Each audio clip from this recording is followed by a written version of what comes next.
a Roku on your smart TV.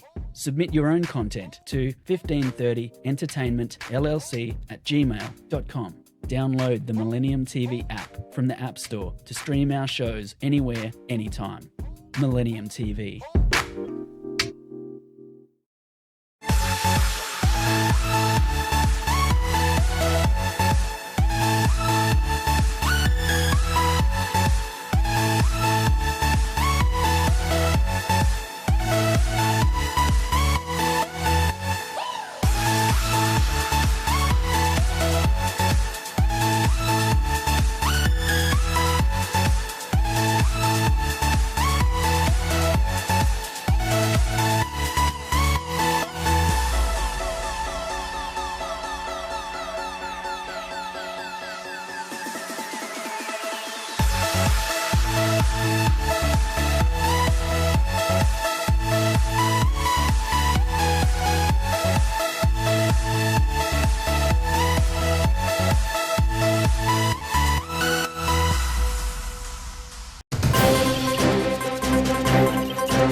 Welcome to Millennium News 24/7 Daily Local News Update.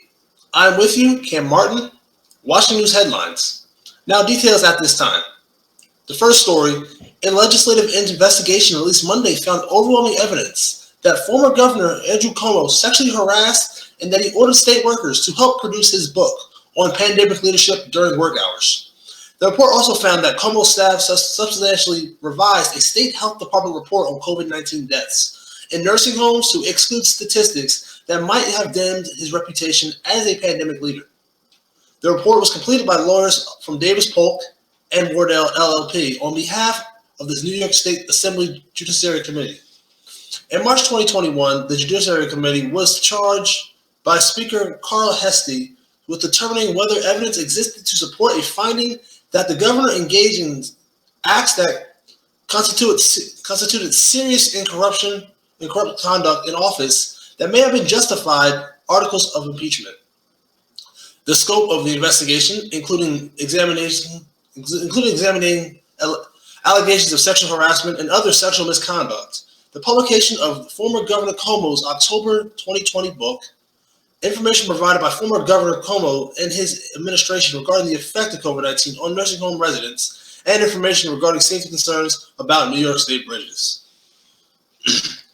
The second story, this Sunday, several protesters assembled in Kenosha Civic Center Park, Winston, to protest against the acquittal of Kyle Rittenhouse. Chants of "No justice, no peace" and Anthony and JoJo filled the air, demonstrating their disapproval.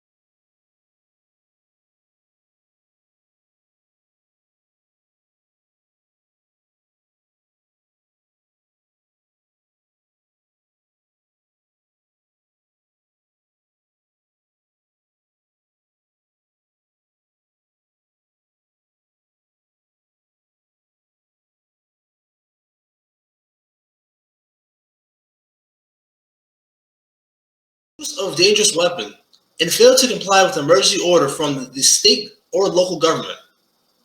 One of the significant lawsuits was that Kyle Rittenhouse was carrying a dangerous weapon despite being underage. He was 17 at the time. Judge Schroeder dropped this charge after Kyle Rittenhouse's lawyer proved in court that the law was not applicable on the type of gun Kyle Rittenhouse was using.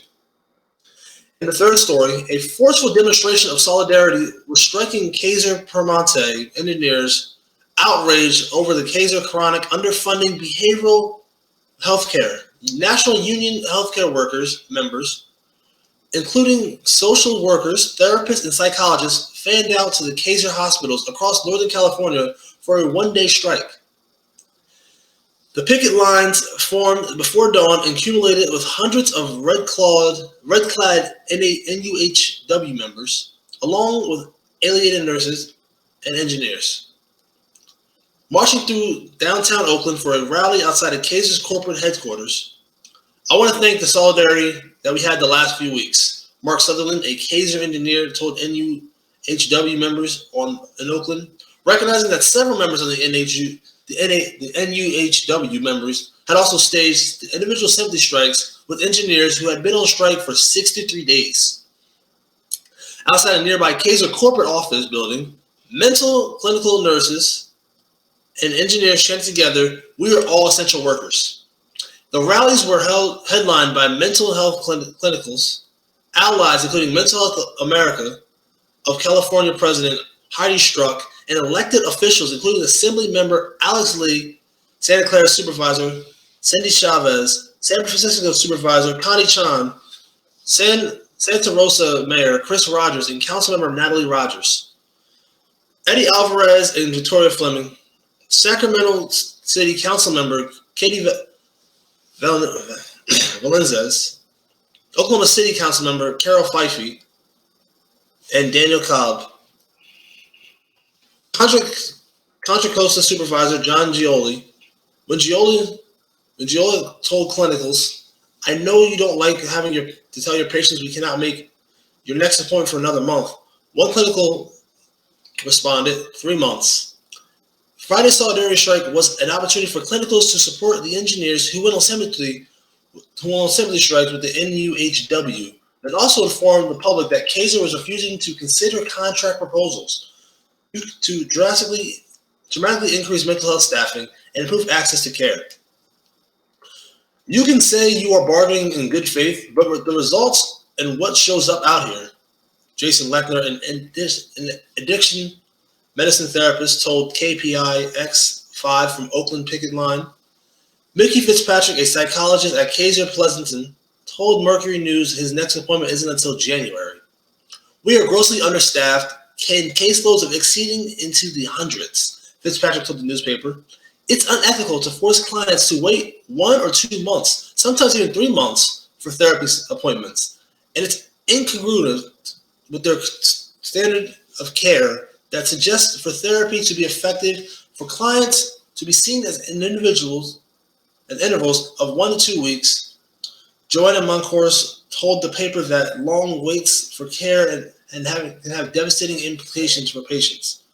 Depression is a serious mental health condition, and just like the untreatable diabetic or an untreatable person with severe cardiac condition, serious ramifications can include death, and this is true for many mental health conditions that we treat.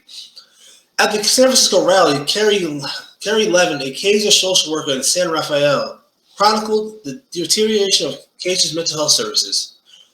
"I have worked for Kaiser for 20 years, and I've never seen it this bad," he said. "I work in the emergency room. The overdoses, the suicide attempts, the people in crisis, it has multiplied by at least 4 times. It takes 8 weeks for people who are suffering to get care. It's inconceivable." In our fourth story, Houston police are asking help to identify 4 men that robbed a pharmacy on November 4th. The pharmacy is located near Stella Link Road and South Braeswood Boulevard. Police say the suspects had handguns, and when they walked around 10 a.m., they forced the employees on the ground and filled a trash bag with prescription medicines. When the bag was full, they all left the pharmacy in what was described as a light-colored 4-door Buick LeSabre. They say 2 of them were medium-sized and one was a bigger gentleman. The 4th one was thinner and wore a hoodie with the words "Good Vibes" during the robbery.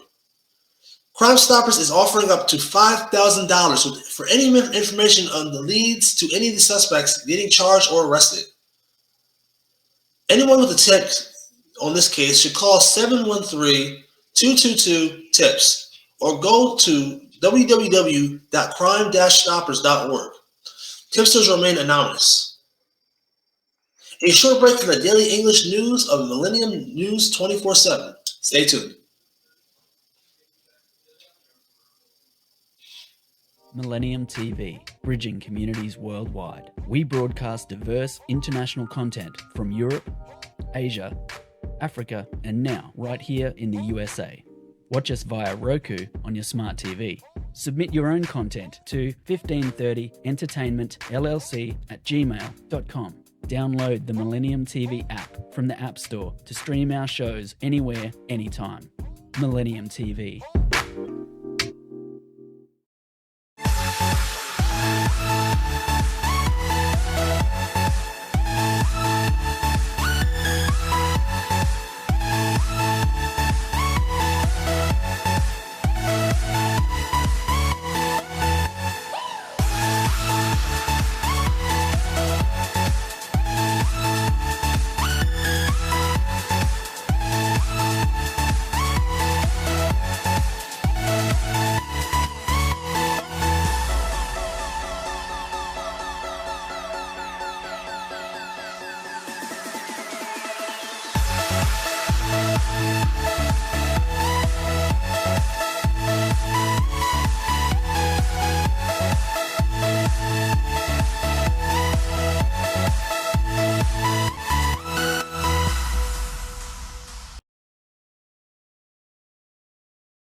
Welcome to Millennium News 24/7 Daily Local News Update.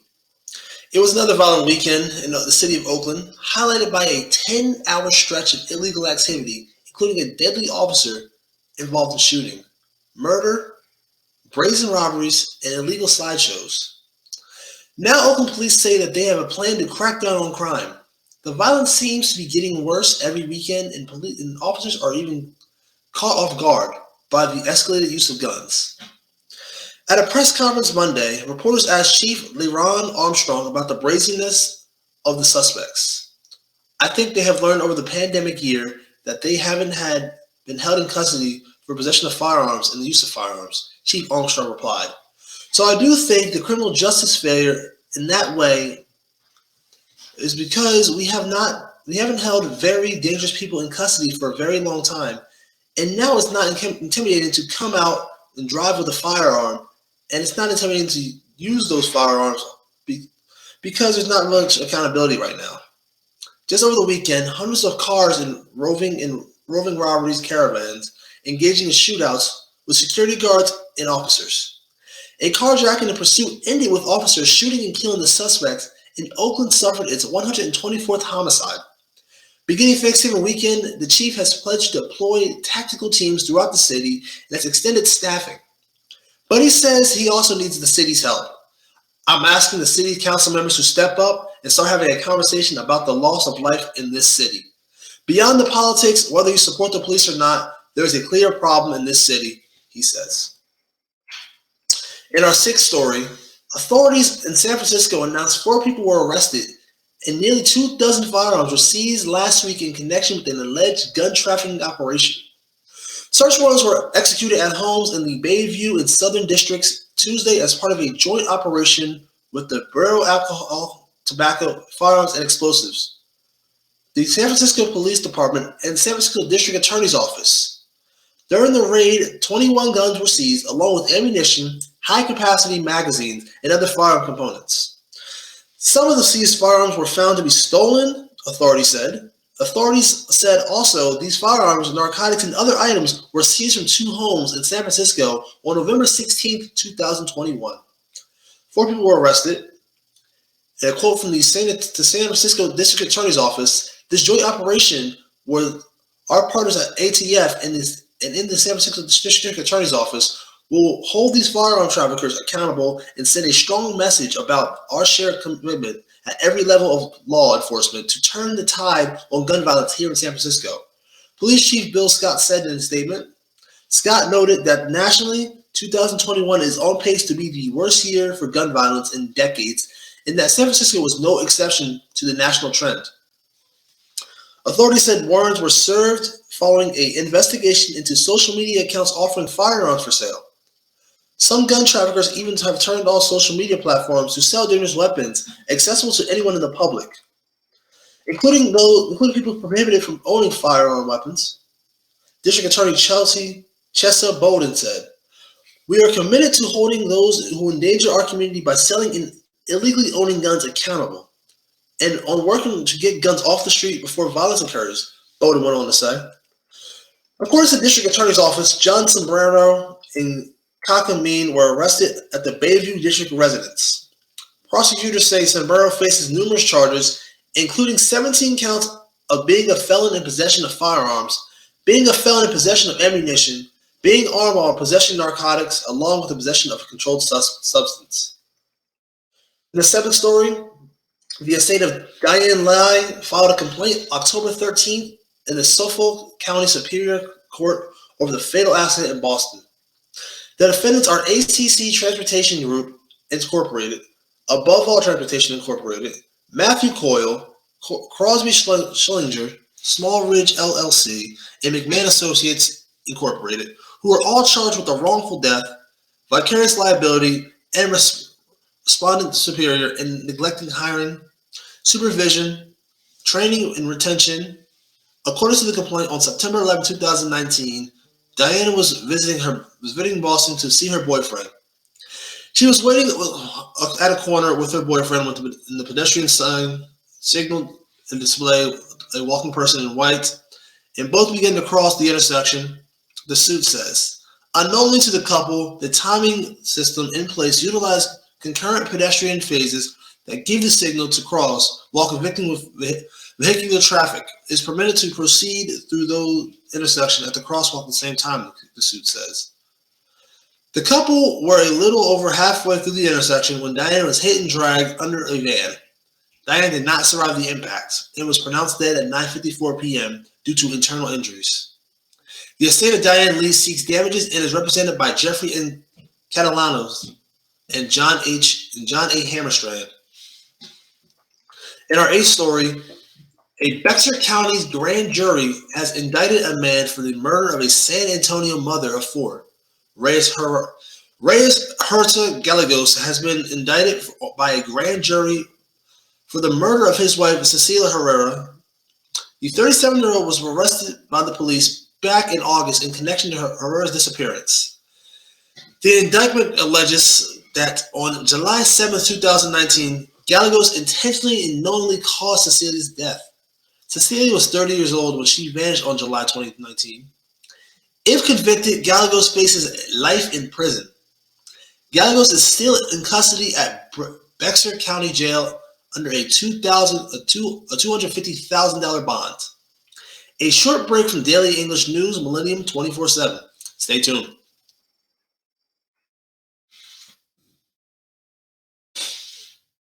Millennium TV, bridging communities worldwide. We broadcast diverse international content from Europe, Asia, Africa, and now right here in the USA.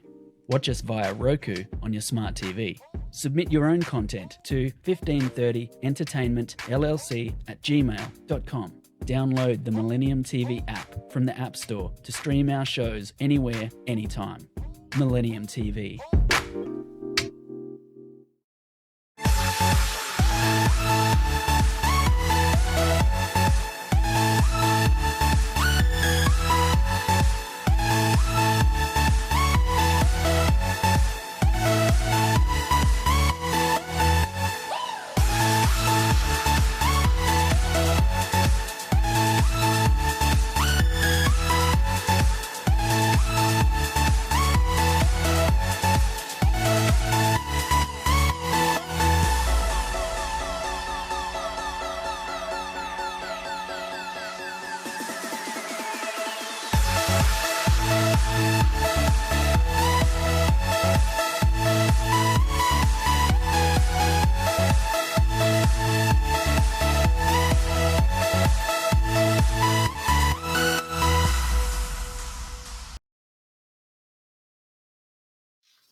Welcome to Millennium News 24/7 Daily and Local News Update. Our ninth story today, the head of the United Nations Atomic Watchdog met Tuesday with Iranian officials to press for greater access in the Islamic Republic ahead of diplomatic talks restarting over Tehran's tattered nuclear deal with world powers. Rafael Mariano Grossi of the Eternal Atomic Energy has yet faces a tightrope-style talks with Iranian officials as his inspectors remain unable to access surveillance footage and face a greater challenge in trying to monitor Tehran's rapid growth of the uranium stockpile. In the wake of then President Donald Trump's unadulterated withdrawal from the Iranian deal, the Islamic Republic now enriches a small amount of uranium, up to 60% purity, its highest ever, and close to the weapons grade levels of 90%. While Iran maintains a program, it's peaceful. Regional rival Israel has repeatedly warned it won't allow Tehran to build a nuclear weapon, and is suspected of launching attacks targeting its program as part of a wider region shadow war playing across the Middle East in recent years. The U.S. under President Joe Biden, meanwhile, has said it's willing to return to the deal, but has warned time is running out. All this raises the risk of a wider confrontation with Iran, which has taken a harder tack ahead of the talks under a new president, Ibrahim Raisi, a protege of Supreme Leader Ayatollah Ali Khamenei. Writing on Twitter on Monday, Grossi said that he hoped to address outstanding questions with Iranian officials. I hope to establish a fruitful cooperative channel to the direct dialogue can resume essential verification activities on the country. Grossi wrote on Tuesday. Grossi went to the Atomic Energy Organization of Iran, the country's civilian nuclear agency, for his third such visit since February. He spoke with Mohammad Aslami, the new head of the organization. The UN in 2008 sanctioned Islami for being, quote, engaged and directly associated with or providing support to Iran's proliferation-sensitive nuclear activities or for the development of nuclear weapons delivery system. Our 10th story. After years of Israeli political awareness, small dovish parties that support Palestine statehood are backing government. But they are finding their influence is limited, with coalition partners who support Jewish West Bank settlements showing little appetite for compromise and the country's decades-long occupation turning on. The parties are having to rein themselves in as hopes for Palestine state slip further away under their watch, and with settlement constructions booming and peace talks a distant memory. Nonetheless, the left-leaning lawmakers say that their presence in the coalition is important, that the alternative is worse. Unfortunately, this is not the government that will sign a peace agreement with the Palestinians, says Mosey Raz, a lawmaker from the Dovish Mertz Party, which is a part of the coalition. We are not a fig leaf. We are making our voices heard, but our power is meager.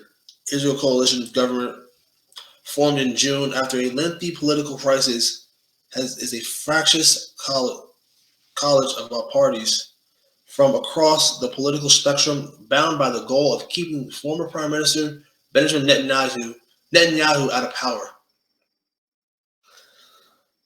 The parties agreed to put aside contentions in continuous issues like the country's 50-year-plus occupation of territories.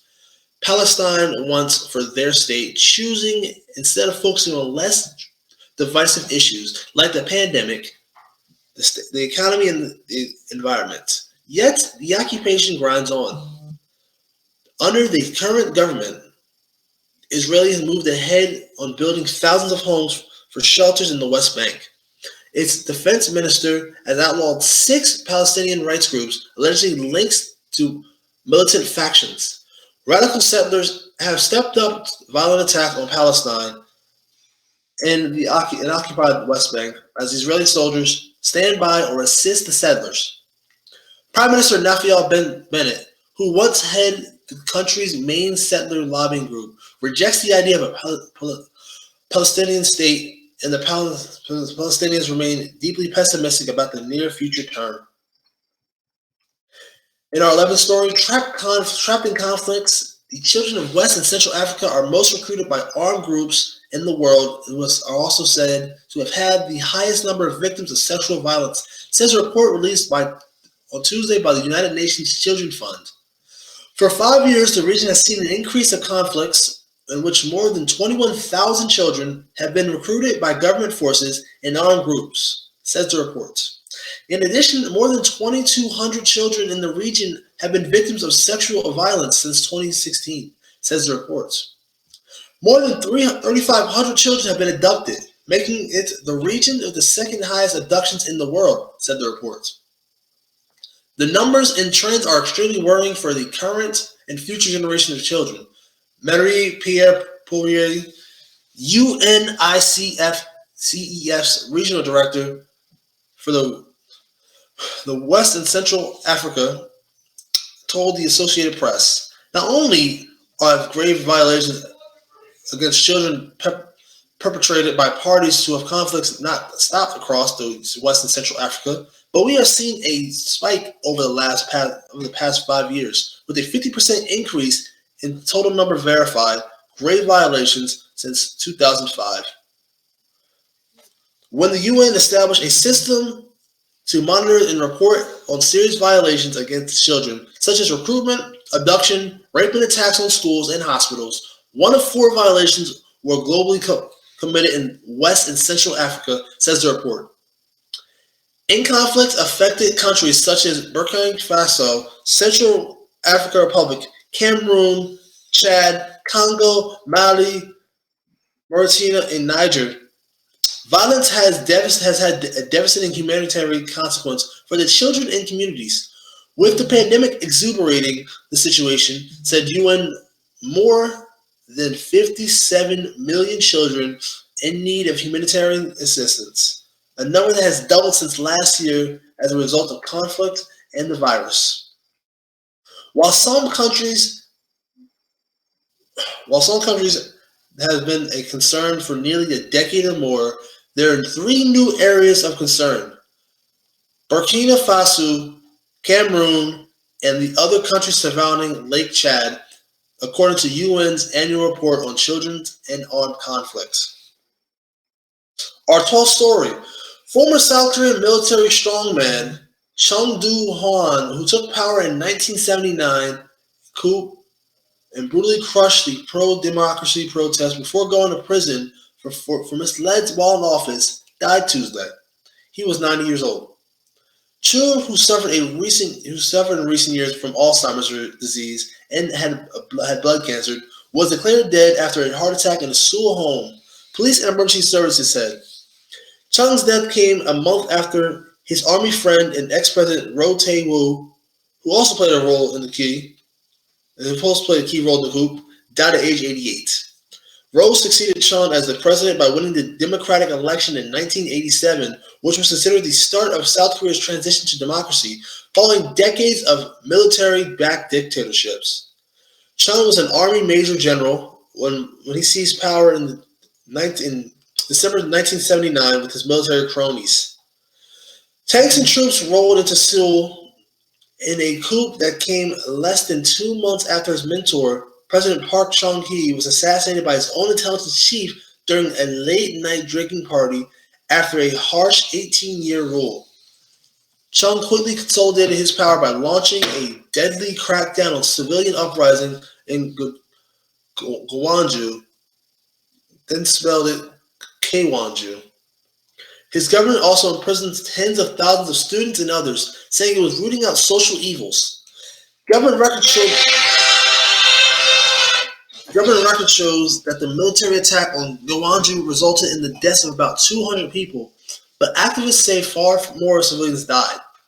Chung's military tribunal arrested prominently opposition leader Kim Dae-jung and sentenced him to death for allegedly fomenting Gwangju's uprising. After the United States intervened, Kim's sentence was reduced and he was later freed. Kim later became president and won the 2000 Nobel Peace Prize for his efforts to promote democracy in South Korea and reconcile with rival North Korea. Despite political oppression, South Korea's economy was booming during Chung's tenure.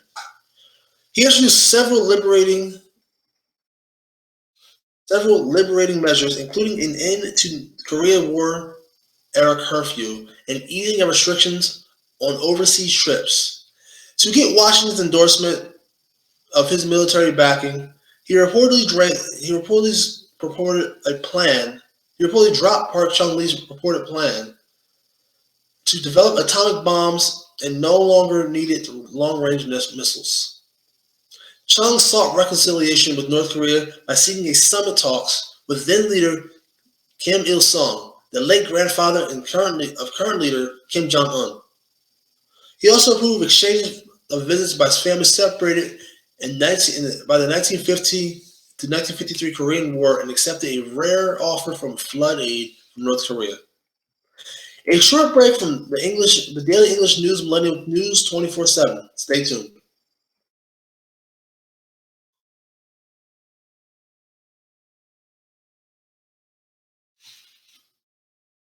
Millennium TV, bridging communities worldwide. We broadcast diverse international content from Europe, Asia, Africa, and now right here in the USA. Watch us via Roku on your smart TV. Submit your own content to 1530entertainmentllc@gmail.com. Download the Millennium TV app from the App Store to stream our shows anywhere, anytime. Millennium TV.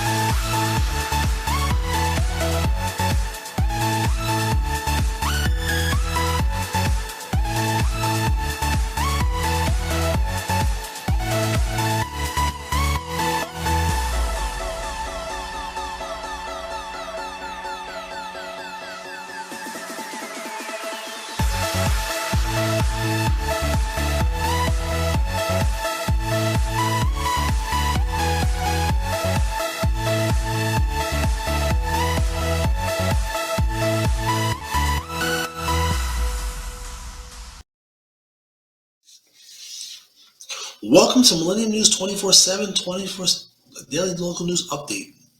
Our 13th story today, Sudan reinstated Prime Minister and said in an interview that aired Monday that he will have authority to form his own independent government, according to the agreement he signed a day earlier with the country's top generals who overthrew him in a coup last month.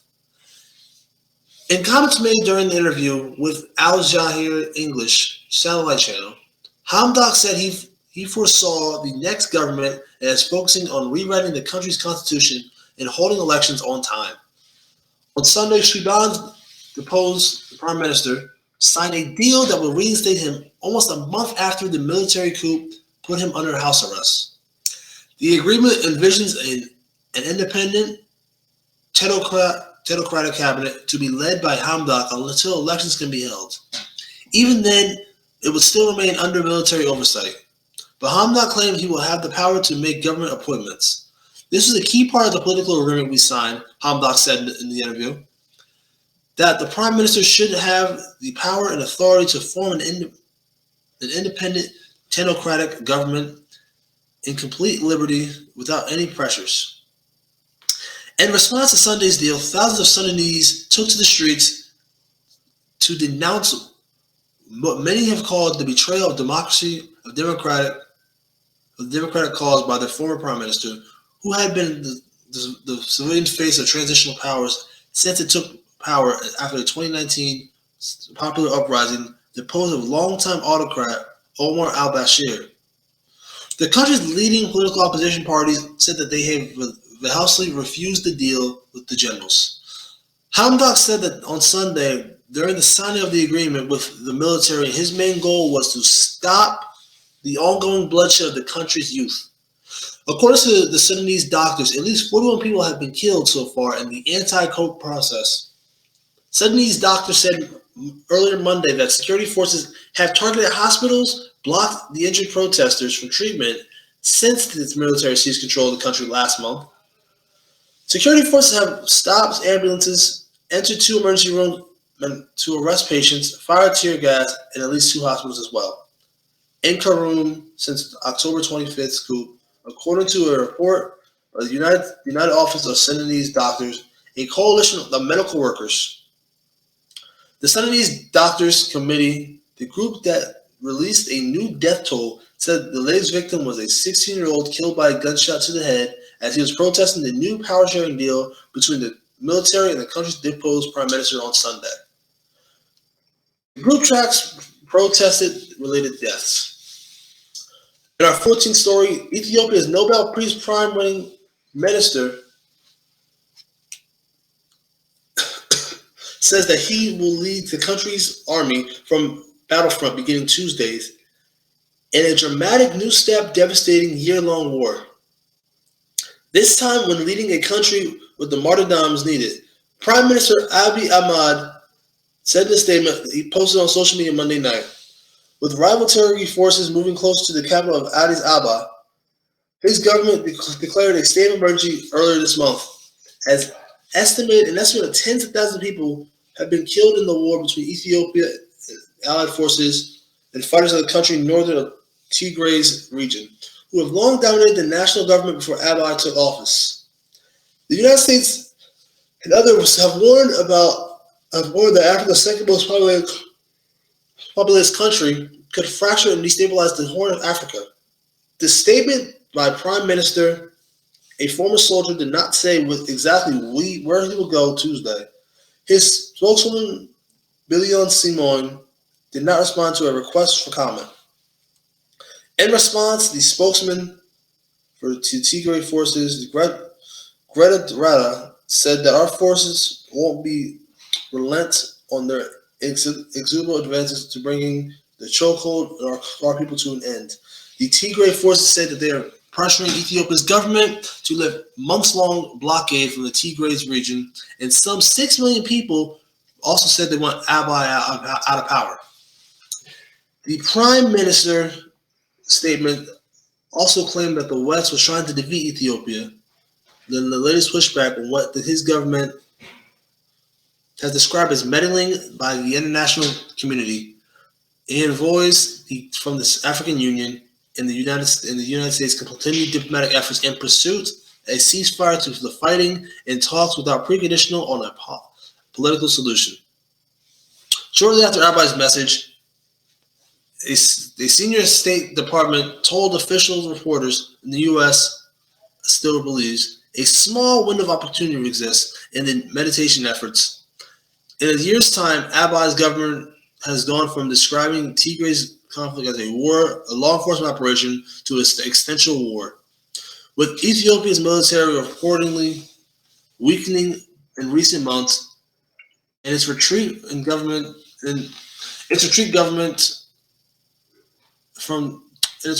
Tigray in June. Ethnic-based regional forces have been stepping up, and Abiy's government has called on all able citizens to join the fight. The Prime Minister chaired an executive meeting on Monday of the ruling of the Prosperity Party, and the Defense Minister, Abraham Belay, told state media that all security forces will start talking special measures and tactics as of tomorrow. He declined to elaborate. In our 15th story, a bus crash in western Bulgaria on Tuesday has killed at least 45 people, authorities said. The bus registered in Northern Macedonia crashed around 2 a.m. and there were children among victims, authorities said. 7 people were taken to the hospital for treatment. The cause of the traffic was not immediately confirmed, but it appears that the bus hit a guardrail, crashed, and caught fire. Bulgarian news agency Novotin said representatives of the North Macedonian embassy visited a hospital where some of the victims were taken. Photos taken shortly after the crash showed the bus engulfed in flames and plumes of thick black smoke rising from the scene. Bulgarian caretaker Prime Minister Stefan Yanev visited the site of the crash and told reporters it was a huge tragedy. I take this opportunity to send my condolences to the relatives and victims. Yanev said, "Let's hope that we've learned our lesson from this tragic event. Let's hope we can prevent such incidences in the future." North Macedonia's Prime Minister Zoran Zaev told Bulgarian television BTV that he had spoken with one of the bus survivors. "One of the passengers told me he was asleep and woke up from an explosion," Zaev told BTV, adding the authorities will gather up information that is important to the families of the dead incident survivors. Oliver Verily, a European Union commissioner, sent his condolences out to the families and friends of those affected by the crash. Terrible news about the tragic bus accident in Bulgaria in the early hours, Vaheri wrote online. "My thoughts and condolences are with the friends and families of those who died, as well as the people who attended the second highest road fatality site." Oh, wow. "My thoughts and people are friends who died in the authorities of Northern Macedonia. In 2019, Bulgaria, an EU nation of 7 million, had the second highest road fatalities rate in the 27 nation bloc, with 89 people killed per million population, according to the European Commission's data. On 16th story, the authoritative leader of Belarus on Monday sharply criticized the European Union for its refusal to hold talks of the influx of migrants on the country's border with Poland. Belarus President Alexander Lukashenko urged Germany to accommodate with about 2,000 migrants who had remained on the border with Poland and slammed EU officials for refusing to negotiate an end to the standoff. "We must demand the Germans take him," Lukashenko said at a meeting with officials. He charged German Chancellor Angela Merkel, promised him that the EU will deal with the issue when they spoke by phone this month. "I am still waiting for the EU to give us a response about 2,000 refugees," Lukashenko said. "They haven't even contacted us," EU spokesperson Peter Stano said. The bloc had been, quote, "in touch with a number of Belarus blocs," adding that it is looking into the possibility of holding talks with UN agencies and Belarus officials at a technical expert level on how to help repatriate those stuck in Belarus. The EU has accused Lukashenko's government of orchestrating a migration surge on the eastern flank as a, quote, "hybrid attack in retaliation for the bloc's sanctions over the crackdown of Belarus authorities on domestic protests." Belarus denies charge. German Foreign Minister Heiko Maas on Monday again denounced the cynical misuse of migrants by Lukashenko's government. Poland is pushing the migrants back, saying it's protecting the border for all Europe. It has received strong declarations and supports from the European Union, NATO, and the United States. In a video posted on Monday on Twitter by the spokesperson for Poland security forces, Stanisław Zarin, shows Russian lawmaker Vitaly Molinov on the Belarus side of the border, shouting sarcastic comments in Russian at Polish border guards. "Catholics, where is your love for your neighbors? Your faith means less than your pay and the instructions of Brussels." Villanov, a member of Russia's ruling United Russia Party, shouted across the closed checkpoint at Bruzhy Kunza. The International Rescue Committee says 13 migrants have died in the forest on both sides of the border. The others have been abandoned in hopes of reaching Europe or flown back into the Middle East. Humanitarian groups said the Catholic Church have been pressing to be allowed to bring aid to the stranded migrants. Lukashenko on Monday shot back at Polish authorities, accusing them of, quote, "trying to solve their internal and external problems by putting pressure on Belarus and casting it as a culprit for Poland's problems."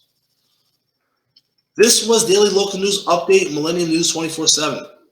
Log in to get the latest news. Our social networking sites, Facebook, Twitter, Instagram, TikTok is Millennium News 24. Also, YouTube channel is News Channel M24. Viewers, now both on network broadcasting and Android and iOS devices, Apple TV, Roku TV, Fire Stick TV, and also all smart TV platforms. Please enjoy our entertainment and latest news and videos and views. Our Millennium TV apps, Millennium TV US, Android, and Millennium News Google. Visit our website, www.millenniumnewstv24.com. Stay with Millennium News 24. Thank you.